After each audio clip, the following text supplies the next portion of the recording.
Բարև ձեզ Տիկին Ստեփանյան, շնորհավոր այս յուրահատուկ օրը հաղթանակների։ Ես էլ եմ շնորհավորում հայրենակիցներին Մայիսյան հաղթանակի օրվա առիթով։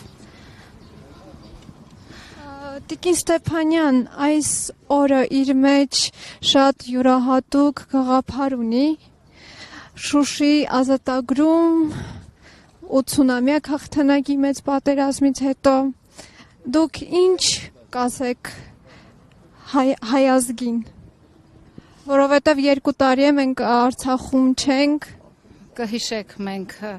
նախկինում ինչ շուքով էինք տոնում մեր եռատոնը, ցավոք այս իշխանությունը մսխեց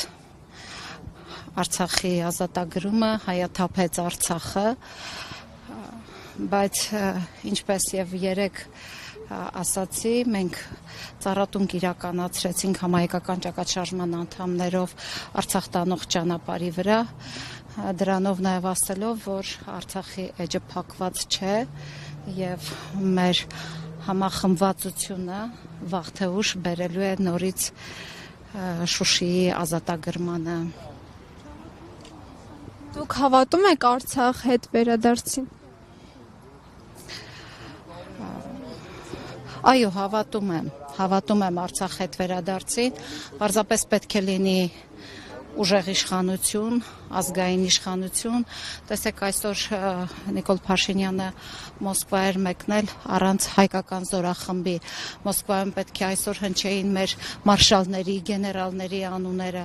բայց այդ անարժանապատիվ կեցվածքը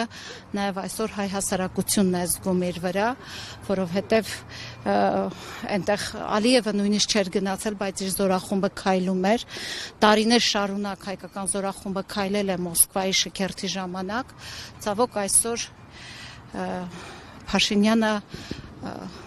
գնացել էր այնտեղ առանց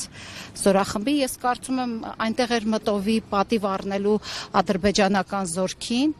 եւ իր համար